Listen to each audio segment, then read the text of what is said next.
Add a new slide, go to Insert, Shapes, select the rectangle, drag the rectangle to cover the full slide.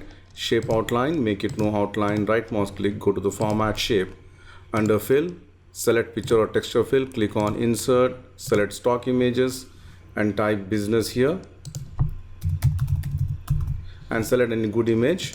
I'm going to select this one, click on Insert. The image got inserted. Then go to Insert, Table, select 4 columns and 4 rows.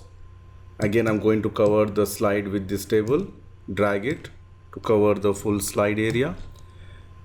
Then go to the border, which is 3 point. The pen color I'm going to choose as white.